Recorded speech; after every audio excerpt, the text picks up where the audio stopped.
You are looking at Julian's pronunciation guide, where we look at how to pronounce better some of the most mispronounced words in the world, like this other curious word. But how do you say what you're looking for today? Let's learn once and for all how to pronounce the name of these birds.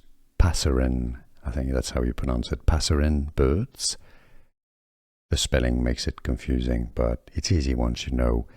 Let's break it down. English pronunciation, chough. Yes, okay, it's like tough, but with a ch before. Chough, a schwa sound, an a sound. Chough, not chough, chough. Here are more videos on how to pronounce more confusing words and names too many mispronounced. Like this video if you found it useful. I appreciate your support. I'll see you soon and thanks for watching.